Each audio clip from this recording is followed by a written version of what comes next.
কেমন আছো তোমরা সবাই? আশা করি প্রত্যেকে ভালো আছো। আমরা কিছুদিন আগে মাধ্যমিক ভৌতবিজ্ঞানের কেমিস্ট্রি অংশের যে পিরিয়ডিক টেবিল পড়েছিলাম, পর্যায় সারণী পড়েছিলাম।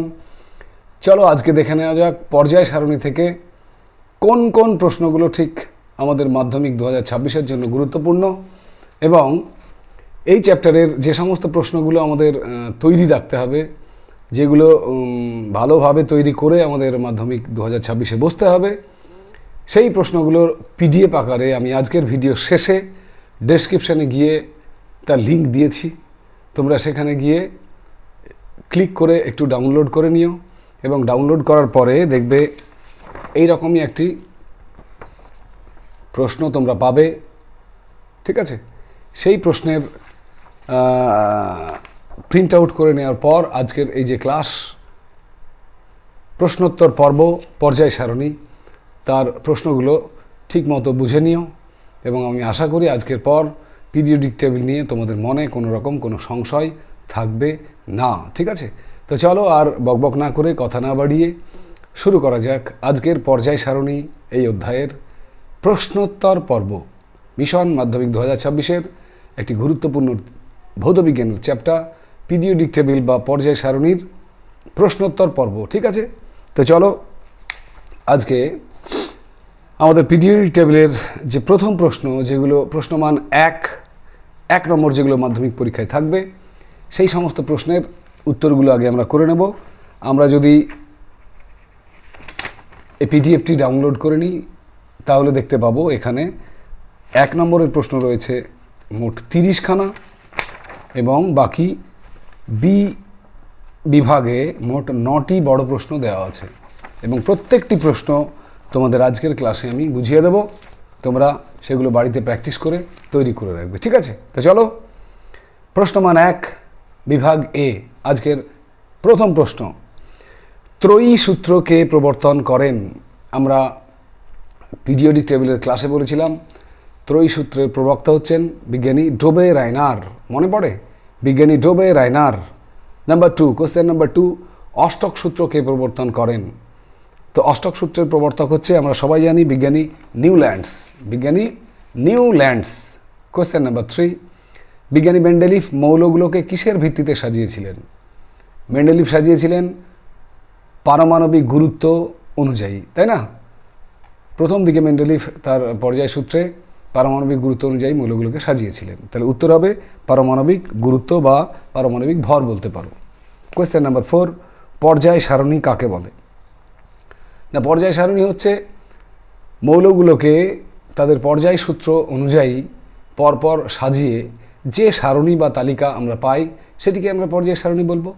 ঠিক আছে। কোয়েশ্চেন নাম্বার 5, পর্যায় কাকে বলে? পর্যায় হচ্ছে যে পর্যায় সারণীর যে তোমার তালিকাটা তোমরা দেখতে পাও, সেই তালিকায় পাশাপাশি যে অনুভূমিক ঘরগুলো রয়েছে সেই অনুভূমিক ঘরগুলোকে আমরা বলবো পর্যায় বা পিরিয়ড। ঠিক আছে, পর্যায় সারণীতে অন্তর্গত অনুভূমিক ঘরগুলোকে আমরা বলবো পিরিয়ড বা পর্যায়। কোয়েশ্চেন নাম্বার 6 ছিল শ্রেণী কাকে বলে? শ্রেণী হচ্ছে, শ্রেণী বা গ্রুপ হচ্ছে যে একটি পর্যায় সারণীর উল্লম্বভাবে অবস্থিত ঘরগুলোকে আমরা বলবো শ্রেণী। কি বললাম? না, উল্লম্বভাবে অবস্থিত ঘরগুলোকে বলবো শ্রেণী। কোয়েশ্চেন নাম্বার 6 তো হলো 7 নম্বরের কোয়েশ্চেন কি আছে? মেন্ডেলিফের পর্যায় সারণীতে ড্যাশটি শ্রেণী এবং ড্যাশটি পর্যায় ছিল। শূন্যস্থান এটা। তো মেন্ডেলিফের পর্যায় সারণীতে আমরা জানি যে আদি মেন্ডেলিফের পর্যায় সারণীতে পর্যায় ছিল 7টি, কিন্তু শ্রেণী ছিল, তখন নিষ্ক্রিয় গ্যাস আবিষ্কার হয়নি, তাই শ্রেণী ছিল 8টি। কিন্তু পরবর্তীকালে মেন্ডেলিফের যে পরিমার্জিত পর্যায় সূত্র, সেখানে আমরা পর্যায় লিখব 7টি, শ্রেণী লিখব 9টি। ঠিক আছে, পর্যায় 7টি, শ্রেণী 9টি। নেক্সট, পরের প্রশ্ন। বর্তমান 8 নম্বরের প্রশ্ন। বর্তমান পর্যায় সারণীতে ড্যাশটি পর্যায় ও ড্যাশটি শ্রেণী আছে? বর্তমান পর্যায় সারণীতে আমরা জানি সেই 7টি পর্যায় রয়েছে আগের মতো, কিন্তু শ্রেণী রয়ে গেছে 18টি। পর্যায় 7টি এবং শ্রেণী রয়েছে 18টি বর্তমান বা আধুনিক পর্যায় সারণীতে। ঠিক আছে। নেক্সট হচ্ছে কোশ্চেন নাম্বার 9, কোন বিজ্ঞানী প্রথম মৌলগুলোকে পরমাণু ক্রমাঙ্ক অনুযায়ী সাজানোর কথা বলেছিলেন? মনে পড়ে? একদম ঠিক, বিজ্ঞানী মোজলে। বিজ্ঞানী মোজলে প্রথম তিনি বলেছিলেন যে পারমাণবিক গুরুত্ব নয়, বরং পরমাণু ক্রমাঙ্কই হলো মৌলের মূলগত ধর্ম, এবং তারপরেই তিনি বললেন মৌলগুলোকে পরমাণু ক্রমাঙ্ক অনুযায়ী সাজানোর কথা। তাহলে উত্তর হবে বিজ্ঞানী মোজলে। নেক্সট কোশ্চেন নাম্বার 10, অতি হ্রস্ব পর্যায়ে কোন কোন মৌল বর্তমান? আমরা জানি অতি হ্রস্ব পর্যায় নাম্বার 1কে বলা হয়, এবং সেখানে আমরা দেখব দুটি মৌল রয়েছে, একটি হাইড্রোজেন, একটি হিলিয়াম। হাইড্রোজেন, হিলিয়াম মাত্র দুটি মৌল রয়েছে বলেই প্রথম পর্যায়কে আমরা বলবো অতি হ্রস্ব পর্যায়। ওকে, নেক্সট হচ্ছে কোশ্চেন নাম্বার 11, অসম্পূর্ণ পর্যায় কোনটি? অসম্পূর্ণ পর্যায় হচ্ছে একদম শেষ পর্যায়, অর্থাৎ সপ্তম পর্যায়কে আমরা বলবো অসম্পূর্ণ পর্যায় বা ইনকমপ্লিট পিরিয়ড নাম্বার 7, 7 নম্বর পর্যায়কে। 12 দাগের প্রশ্ন, সবচেয়ে তীব্র তড়িৎ ঋণাত্মক মৌলের নাম কি? আমরা জানি যেগুলো হ্যালোজেন 18 নম্বর আধুনিক পর্যায় সারণীর 18 নম্বর শ্রেণীতে রয়েছে, সেই হ্যালোজেনগুলো তীব্র তড়িৎ ঋণাত্মক মৌল, এবং সেই হ্যালোজেনগুলোর মধ্যে ফ্লুরিন হচ্ছে সবচেয়ে তীব্র তড়িৎ ঋণাত্মক মৌল। তাহলে দ্য আনসার ইজ ফ্লুরিন। পরের প্রশ্ন কোশ্চেন নাম্বার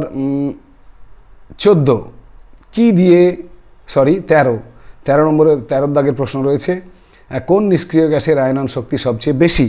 না, আমরা জানি যে বিশেষ করে যারা নিষ্ক্রিয় মৌল, সেই নিষ্ক্রিয় মৌলগুলোর আয়নন বিভবের মান উচ্চ হয়, এবং তাদের মধ্যে একদম উপরে যে রয়েছে হিলিয়াম, সেই হিলিয়ামের আয়নন বিভব সবচেয়ে বেশি। তাহলে আমাদের প্রশ্ন ছিল কোন নিষ্ক্রিয় গ্যাসের আয়নন শক্তি সবচেয়ে বেশি? উত্তর হিলিয়াম, He। নেক্সট 14 প্রশ্নে কি বলা আছে? কি দিয়ে তড়িৎ ঋণাত্মকতার পরিমাপ করা হয়? আমরা জানি পাউলিং স্কেল বলে একটা স্কেল আছে, যেটা দিয়ে ইলেকট্রোনেগেটিভিটি বা তড়িৎ ঋণাত্মকতার পরিমাপ করা হয়ে থাকে। ওকে, পাউলিং স্কেল। কোশ্চেন নাম্বার 15, একটি তেজস্ক্রিয় হ্যালোজেন মৌলের নাম। তেজস্ক্রিয় হ্যালোজেন হলো কি? Astatine, AT। অ্যাস্টাটিন হচ্ছে হ্যালোজেনগুলোর মধ্যে একদম সর্বশেষ হ্যালোজেন, এবং এটি একটি তেজস্ক্রিয় হ্যালোজেন। কোশ্চেন নাম্বার 16 নম্বরের প্রশ্ন, হ্যালোজেন মৌলগুলোকে তড়িৎ ঋণাত্মকতার মানের ঊর্ধ্বক্রমে সাজাও। ঊর্ধ্বক্রম মানে ক্রমের ঊর্ধ্বে, মানে ছোট থেকে বড়, অর্থাৎ কম থেকে বেশি।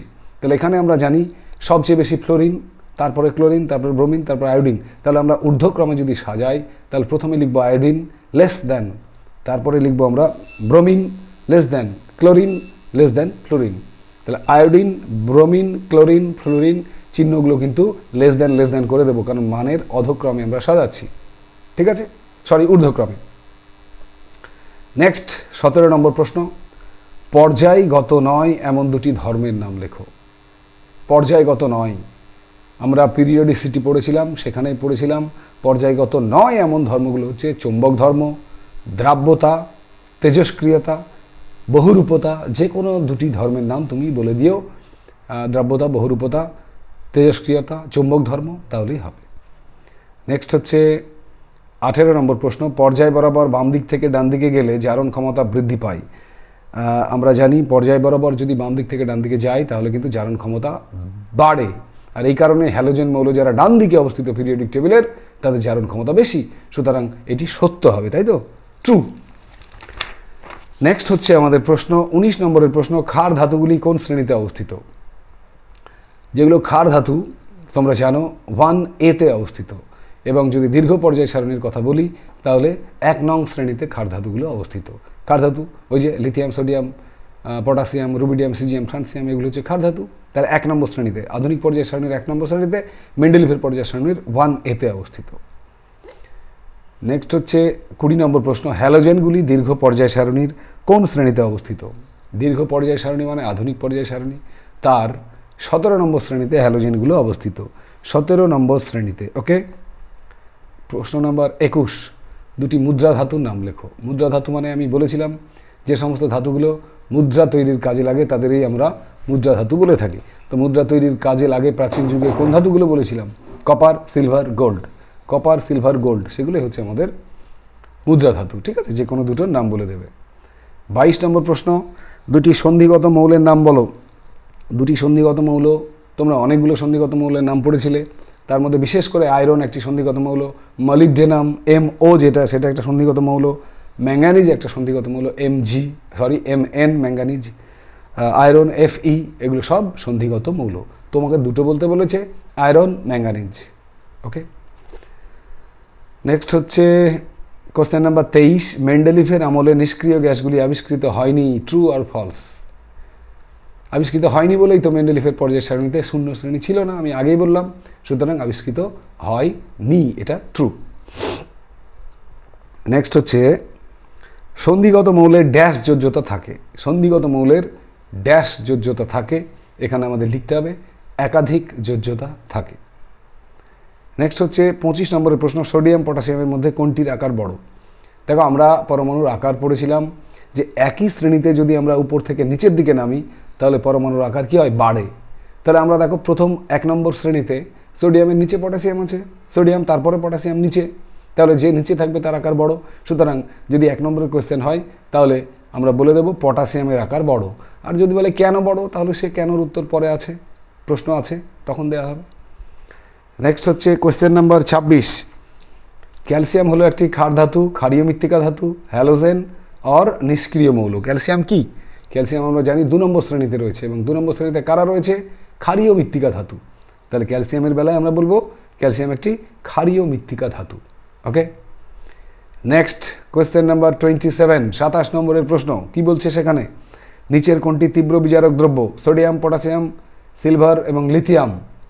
উত্তর হবে পটাশিয়াম, কারণ তীব্র বিজারক দ্রব্য যারা, সেই তীব্র বিজারক দ্রব্যগুলো 1 নং শ্রেণীতে অবস্থিত, এবং তাদের মধ্যে আমরা জানি বিজারণ ধর্ম যত নিচে নামবে তত বাড়বে।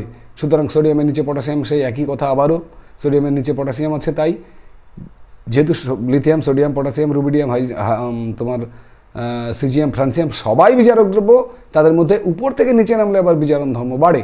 তাহলে সোডিয়ামের নিচে পটাশিয়াম রয়েছে, তাই পটাশিয়াম হবে সবচেয়ে তীব্র বিজারক দ্রব্য।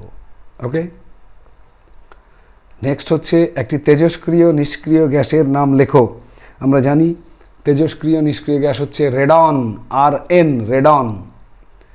পরের প্রশ্ন, দুটি বিরল মৃত্তিকা মৌলের নাম লেখো। বিরল মৃত্তিকা মৌল তোমরা জানো, সিরিয়াম থেকে লুটেসিয়াম পর্যন্ত, সিরিয়াম, লুটেসিয়াম, সিরিয়াম তোমার CE, লুটেসিয়াম LU, এই দুটো হচ্ছে বিরল মৃত্তিকা মৌল। ঠিক আছে, তো এবারে কোশ্চেন নাম্বার 30, দেখো 30 নম্বর প্রশ্নে কি বলা আছে? দুটি চ্যালকোজেন মৌলের নাম লেখো। দুটি চ্যালকোজেন আমরা পর্যায় সারণী পড়ার সময় দেখেছিলাম যে আধুনিক পর্যায় সারণীর 16 নম্বর শ্রেণীতে চ্যালকোজেন মৌলগুলো আছে, আর সেই 16 নম্বর শ্রেণী খুললে তোমরা দেখতে পাবে সেখানে অক্সিজেন, সালফার এগুলো রয়েছে। সুতরাং দুটি চ্যালকোজেন মৌলের নাম অক্সিজেন এবং সালফার। ওকে, তো চলো আমাদের সেই সঙ্গে 1 নম্বরের যে প্রশ্নগুলো এ বিভাগের সেগুলো শেষ হলো। এবারে আমরা চলে যাব সরাসরি বি বিভাগ, সেখানে কিছু বড় প্রশ্ন রয়েছে। তো চলো দেখে নেওয়া যাক বড় প্রশ্নের উত্তরগুলো কি হবে। প্রথম প্রশ্ন, মেন্ডেলিফের পর্যায় সূত্রটি লেখো, এর দুটি ত্রুটি লেখো। এখন মেন্ডেলিফের পর্যায় সূত্র তোমরা জানো যে মৌলের ভৌত রাসায়নিক ধর্ম তাদের পারমাণবিক গুরুত্ব বাড়ার সঙ্গে সঙ্গে পর্যায়ক্রমে পুনরাবৃত্তি ঘটে। এটি মেন্ডেলের তোমার পর্যায় সূত্র। এর দুটো ত্রুটি উল্লেখ করতে বলেছে। 3টে ত্রুটির কথা আমি তোমাদের বলেছিলাম, তোমরা সেখান থেকে 2টো ত্রুটি অন্ততপক্ষে লিখবে। ত্রুটি নাম্বার 1, তোমরা বলবে যে যেগুলো আইসোটোপ তাদের পারমাণবিক গুরুত্ব বা পারমাণবিক ভর আলাদা আলাদা হওয়া সত্ত্বেও কিন্তু মেন্ডেলিফ আইসোটোপগুলোকে একই ঘরে স্থান দিয়েছিলেন, এটা একটি ত্রুটি। আর ত্রুটি নাম্বার 2, সেটি হলো তিনি তোমার ওই যে পারমাণবিক গুরুত্ব ক্রমবর্ধমান অনুযায়ী সাজিয়েছিলেন, অর্থাৎ যার পারমাণবিক গুরুত্ব বেশি তাকে পরে, যার পারমাণবিক গুরুত্ব কম তাকে আগে স্থান দিয়েছিলেন। কিন্তু দেখা গেল আর্গন এবং পটাশিয়াম দুটোর ক্ষেত্রে আর্গনের 39.9 এবং পটাশিয়ামের পারমাণবিক গুরুত্ব 39.1। সেক্ষেত্রে পটাশিয়াম আর্গনের আগে থাকা উচিত ছিল, কিন্তু বাস্তবে দেখা গেল মেন্ডেলিভের পর্যায় সারণীতে পটাশিয়াম রয়েছে আর্গনের ঠিক পরে। সুতরাং এটি একটি বিরাট ত্রুটি। তাই আমরা মেন্ডেলিভের পর্যায় সূত্রের ত্রুটির কথা যদি বলা হয় তাহলে একটি আইসোটোপের আর একটি পটাশিয়াম আর্গনের অবস্থানের ত্রুটি দুটো লিখে দেবো। ওকে, কোয়েশ্চেন নাম্বার 2, বি বিভাগের দ্বিতীয় প্রশ্ন ছিল পরমাণুর আকার পর্যায় ও শ্রেণী বরাবর কিভাবে পরিবর্তিত হয় লেখো।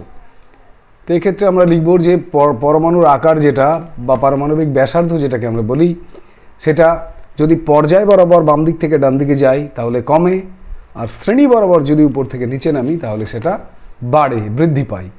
আর একবার বলি, পর্যায় বরাবর বাম দিক থেকে ডান দিকে গেলে কমবে এবং শ্রেণী বরাবর যদি উপর থেকে নিচে নামি তাহলে বাড়বে। আর তার সঙ্গে ছিল লিথিয়াম, সোডিয়াম এবং পটাশিয়াম, এদের মধ্যে পরমাণুর আকার সবচেয়ে বড় কোনটির ব্যাখ্যা করো। এখানে ব্যাখ্যা কথাটা দেওয়া আছে। তো দেখো, একটু আগে আমি বললাম যে লিথিয়াম, সোডিয়াম এবং পটাশিয়াম এরা একই শ্রেণীতে আছে, ক্ষার ধাতু 1 নম্বর শ্রেণী। তাহলে প্রথমে লিথিয়াম, তার নিচে সোডিয়াম, তার নিচে পটাশিয়াম। আমরা জানি শ্রেণী বরাবর যদি উপর থেকে নিচে পারমাণবিক ব্যাসার্ধ বাড়ে তাহলে একদম নিচে কে আছে? পটাশিয়াম। তাহলে পটাশিয়ামের পারমাণবিক ব্যাসার্ধ সবচেয়ে বড়, সুতরাং তার আকারও সবচেয়ে বড়। আর এর ব্যাখ্যা যদি দিতে হয় তাহলে দেখবে লিথিয়াম হচ্ছে 3, তাহলে ওর ইলেকট্রন বিন্যাস 2 1। সোডিয়ামের 11, তাহলে ইলেকট্রন বিন্যাস 2 8 1। পটাশিয়ামের 19, তাহলে পটাশিয়ামের ইলেকট্রন বিন্যাস কত হবে? 2 8 8 1। তাহলে দেখো, লিথিয়ামের 2টি কক্ষক, সোডিয়ামের বেলায় 3টি কক্ষক এবং পটাশিয়ামের বেলায় কিন্তু কক্ষক সংখ্যা 4, অর্থাৎ KLMN n পর্যন্ত পটাশিয়ামের কক্ষক আছে। সুতরাং কক্ষক যার বেশি তার ব্যাসার্ধ স্বাভাবিকভাবে বেশি এবং তার পরমাণুর আকারও সবচেয়ে বেশি, সুতরাং সবচেয়ে বড় পরমাণুর আকার হচ্ছে পটাশিয়ামের। ক্লিয়ার? নেক্সট হচ্ছে 3 নম্বর প্রশ্ন, তড়িৎ ঋণাত্মকতা কাকে বলে?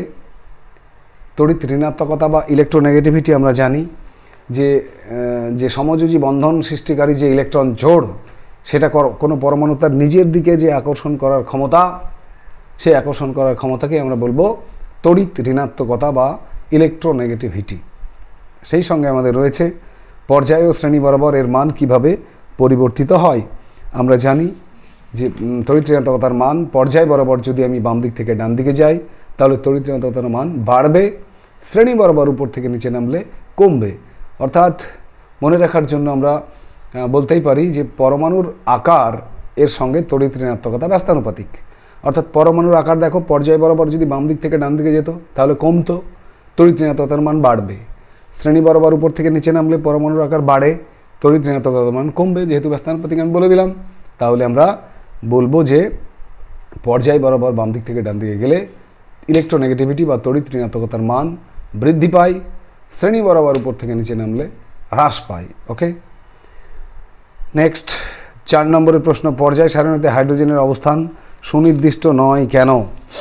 এটি খুব সুন্দরভাবে তোমাদের ক্লাস চলাকালীন বুঝিয়ে দেওয়া হয়েছিল যে দেখো, আধুনিক পর্যায় সারণীতে হাইড্রোজেনকে 1 নং শ্রেণীতে যারা ক্ষার ধাতু তাদের সঙ্গেও রাখা হয়, আবার 17 নম্বর শ্রেণীতে যারা হ্যালোজেন মৌল তাদের সঙ্গেও রাখা যুক্তিযুক্ত। অর্থাৎ আমরা বলতে পারি যে হাইড্রোজেনের এই যে 2 রকমের অবস্থানজনিত সমস্যা, সেই সমস্যার জন্য একে দুষ্ট মৌল বলা হয়।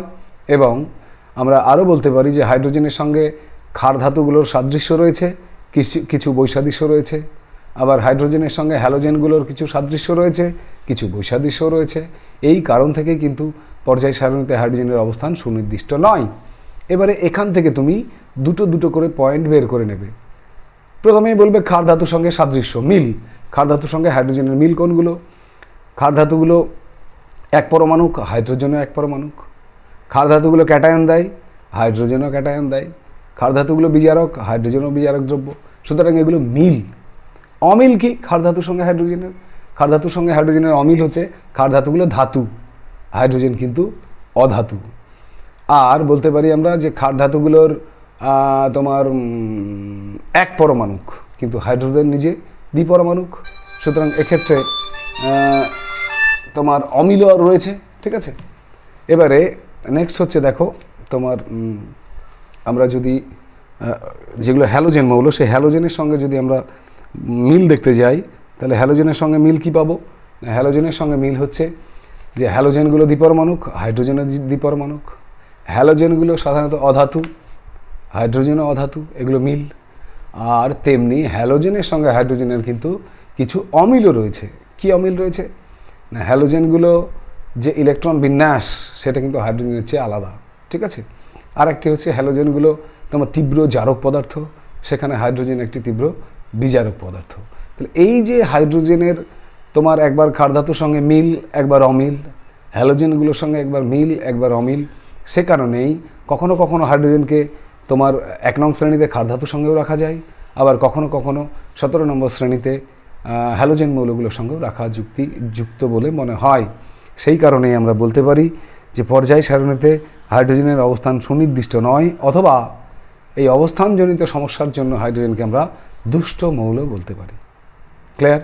এটি কিন্তু মাধ্যমিকের জন্য খুবই একখানি গুরুত্বপূর্ণ প্রশ্ন। আশা করি তোমরা এটা এলে লিখতে পারবে, তাই তো? ঠিক আছে, বোঝা যাচ্ছে? নেক্সট আমরা 5 নম্বর প্রশ্নে চলে যাব। আধুনিক পর্যায় সূত্রটি লেখো। তো আধুনিক পর্যায় সূত্র তোমরা ইতিমধ্যেই তৈরি করে রেখেছো, মুখস্থ তোমাদের আছে, যে কোনো মৌলগুলোর ভৌত রাসায়নিক ধর্ম তাদের পারমাণবিক গুরুত্ব নয়, বরং পরমাণু ক্রমাঙ্ক অনুযায়ী পর্যায়ক্রমে পুনরাবৃত্তি ঘটে। ঠিক আছে। নেক্সট হচ্ছে নিষ্ক্রিয় গ্যাসগুলিকে নিষ্ক্রিয় বলার কারণ কি? আমরা নিষ্ক্রিয় গ্যাসগুলো দেখেছি 18 নম্বর শ্রেণীতে যে গ্যাসগুলো রয়েছে, হিলিয়াম, নিয়ন, আর্গন, ক্রিপ্টন, জেনন, রেডন, এই গ্যাসগুলোকে নিষ্ক্রিয় গ্যাস বলি। কারণ এদের হিলিয়ামের বাইরে 2টি ইলেকট্রন রয়েছে, বাকি হিলিয়াম ছাড়া নিয়ন, আর্গন, ক্রিপ্টন, জেনন, রেডন এদের প্রত্যেকের কিন্তু অষ্টক পূর্তি রয়েছে। আর বাইরের কক্ষে এই রকম সুস্থিত ইলেকট্রন বিন্যাস থাকার কারণে এরা কিন্তু নিজেদের মধ্যে বা অন্যান্য কোনো মৌলের পরমাণুর সঙ্গে রাসায়নিক বিক্রিয়া ঘটায় না, এবং এদের প্রত্যেকের যোজ্যতা শূন্য ধরা হয়। এদেরকে শূন্য যোজী মৌল বলা হয়, নিষ্ক্রিয় মৌলগুলোকে। সেই কারণে হিলিয়াম, নিয়ন, আর্গন, ক্রিপ্টন, জেনন, রেডন এই সমস্ত মৌলগুলোকে আমরা নিষ্ক্রিয় বা ইনঅ্যাক্টিভ এলিমেন্ট বলতে পারি, নিষ্ক্রিয় মৌল। ঠিক আছে। নেক্সট কোয়েশ্চেন নাম্বার 6, সন্ধিগত মৌল কাদের বলে? এবং এখানে রয়েছে তোমার এদের 2টি বৈশিষ্ট্য লেখো। ঠিক আছে। দেখো, আমরা জানি যে দীর্ঘ পর্যায় সারণীতে যারা 3 থেকে 12 শ্রেণীর মধ্যে অবস্থিত, 3 নম্বর থেকে 12 নম্বর গ্রুপের মধ্যে অবস্থিত, সেই মৌলগুলোকে সন্ধিগত বা ট্রানজিশন এলিমেন্ট বলে থাকি। এবার এদের বৈশিষ্ট্য অনেকগুলো রয়েছে, যেমন মনে করো এদের একাধিক যোজ্যতা দেখা যায়, এরা রঙিন যৌগ তৈরি করতে পারে, এরা তোমার এরা বিশেষ করে সকলেই কিন্তু এরা ধাতু, এবং এরা পরাচুম্বক ধর্ম প্রদর্শন করে। তাহলে কি কি পেলাম? যারা সন্ধিগত মৌল তারা প্রত্যেকেই ধাতু হয়, এদের পরাচুম্বক ধর্ম দেখা যায়, সন্ধিগত মৌলগুলোর একাধিক যোজ্যতা, অধিক যোজ্যতাকে ইক, কম যোজ্যতাকে আস বলি আমরা, যেমন ফেরিক, ফেরাস, তাই তো? তো একাধিক যোজ্যতা দেখা যায়। আর এরা জটিল যৌগ এবং রঙিন লবণ তৈরি করতে পারে। ক্লিয়ার? এগুলো হচ্ছে সন্ধিগত মৌলের বৈশিষ্ট্য। এর থেকে যে কোনো 2টো বৈশিষ্ট্য তুমি পরীক্ষা এলে লিখে দেবে। নেক্সট প্রশ্ন ছিল আমাদের আয়নন বিভব কাকে বলে, এবং সেই সঙ্গে ছিল নিষ্ক্রিয় গ্যাসগুলির আয়নন বিভব অনেক বেশি হয় কেন? দেখো, আয়নন বিভব বা আয়নাইজেশন পোটেনশিয়াল বা আয়নাইজেশন এনার্জি, এটার সঙ্গে আমরা ইতিমধ্যেই পড়েছি যে সর্ববহিস্থ গ্যাসীয় অবস্থায় কোনো মৌলের পরমাণু থেকে তার বাইরের সর্ববহিস্থ যে কক্ষপথ, সেখান থেকে একটি ইলেকট্রনকে বার করে তাকে একক ধনাত্মক আধানে পরিণত করতে যে ন্যূনতম শক্তি দরকার তাকে আমরা আয়নন বিভব বলে থাকি। ঠিক আছে। এবারে তার সঙ্গে ছিল কি ছিল না, নিষ্ক্রিয় গ্যাসগুলোর আয়নন বিভব বেশি হয় কেন? সাধারণত দেখো, আমরা 2টো কারণে বলতে পারি নিষ্ক্রিয় গ্যাসগুলোর আয়নন বিভব বেশি হয়। নাম্বার 1, দেখো আমরা আয়নন বিভব জানি পর্যায় বরাবর বাম দিক থেকে ডান দিকে গেলে বাড়ে। তাহলে প্রত্যেকটা নিষ্ক্রিয় গ্যাস দেখো প্রত্যেকটা পর্যায়ের একদম ডান দিকে অবস্থিত, তাই না? একদম শেষের দিকে হিলিয়াম, নিয়ন, আর্গন, ক্রিপ্টন, জেনন, রেডন এগুলো পর্যায় সারণীর ডান দিকে অবস্থিত। তাহলে পর্যায় বরাবর বাম দিক থেকে ডান দিকে গেলে যদি আয়নন বিভব বাড়ে, তাহলে স্বাভাবিকভাবেই নিষ্ক্রিয় গ্যাসগুলোর আয়নন বিভব বেশি হবে।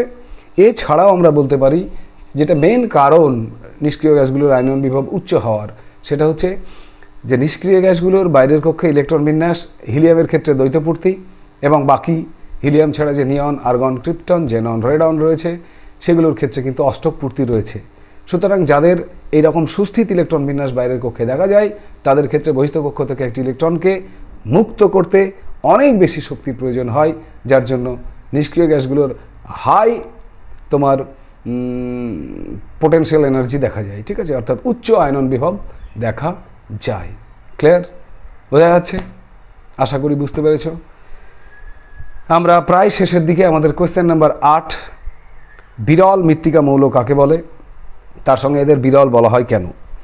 না দেখো, সিরিয়াম থেকে লুটেসিয়াম পর্যন্ত যে 14টি মৌল আছে, সিরিয়াম থেকে সিই সিরিয়াম এবং LU লুটেসিয়াম, এটা আমরা শর্ট কোশ্চেনে বলেছিলাম যে বিরল মৃত্তিকা মৌলের নাম সিরিয়াম লুটেসিয়াম। সেই সিরিয়াম থেকে লুটেসিয়াম পর্যন্ত যে 14টি মৌল তাদের বিরল মৃত্তিকা মৌল বলা হয়। এদের বিরল বলার কারণ কি, বিরল মানে রেয়ার এলিমেন্ট। তো বিরল বলার কারণ হচ্ছে এদের প্রকৃতিতে খুব কম পরিমাণে পাওয়া যায়, সেজন্য এদের আমরা বলবো বিরল মৃত্তিকা মৌল বা রেয়ার আর্থ এলিমেন্ট। ওকে, লাস্ট কোয়েশ্চেন আমাদের পিরিয়ডিক টেবিলের, সেটি হলো কোয়েশ্চেন নাম্বার 9। পর্যায় সারণীর কর্ণ সম্পর্ক বলতে কী বোঝো, এবং সেই সঙ্গে ফ্লোরিন ও ক্লোরিনের মধ্যে পরমাণুর আকার কোনটার বেশি ও কেন। তো প্রথম প্রশ্নে আসছি আমি, পর্যায় সারণীর কর্ণ সম্পর্ক বলতে কী বোঝো। সাধারণত পর্যায় সারণীতে যারা সেকেন্ড এবং থার্ড পর্যায়ে রয়েছে, দ্বিতীয় এবং তৃতীয় শ্রেণীর মৌল যেগুলো রয়েছে, সেই মৌলগুলোর মধ্যে কোনাকুনি একটা সম্পর্ক দেখা যায়।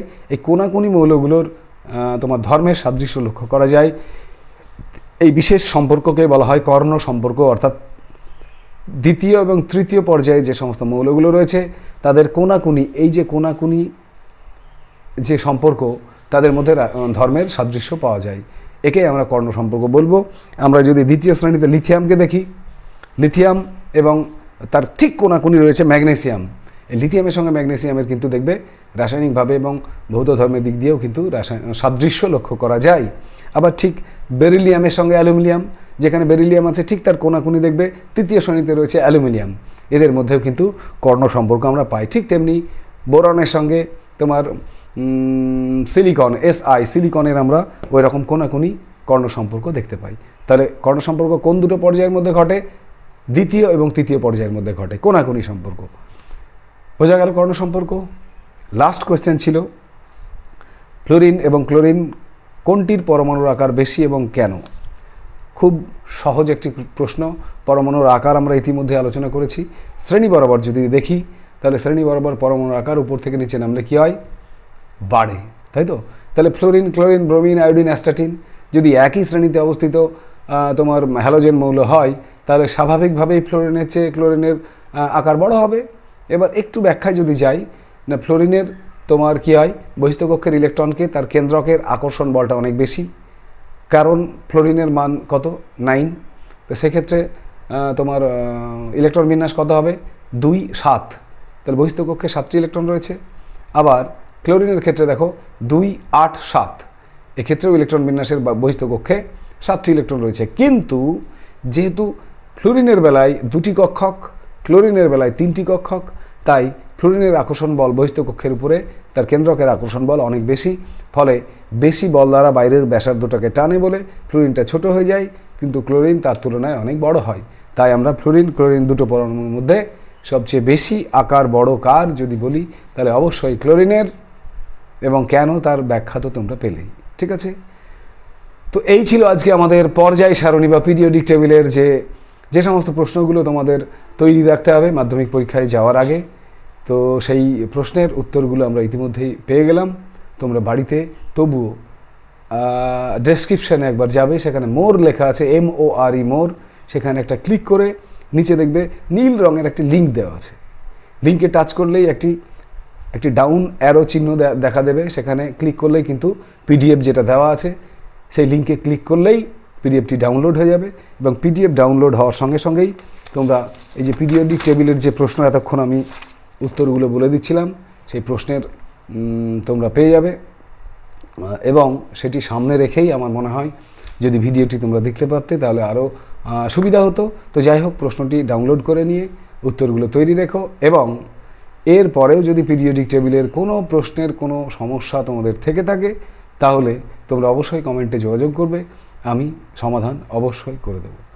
তাহলে পরবর্তীতে আমরা আমাদের যে সমস্ত ভৌতবিজ্ঞানের চ্যাপ্টারগুলো হয়েছে সেই পরবর্তী ভৌতবিজ্ঞান ক্লাসে তাদের প্রশ্নোত্তর পর্বগুলো অবশ্যই নিয়ে আসব, এবং যতক্ষণ না ফিরে আসছি আবার তোমাদের মাঝে, ততক্ষণ তোমরা সবাই সুস্থ থেকো, ভালো থেকো, এবং সবাই সঙ্গে থেকো তোমাদের সবার প্রিয় channel science with Mintu sir. Okay, ততক্ষণ পর্যন্ত টাটা।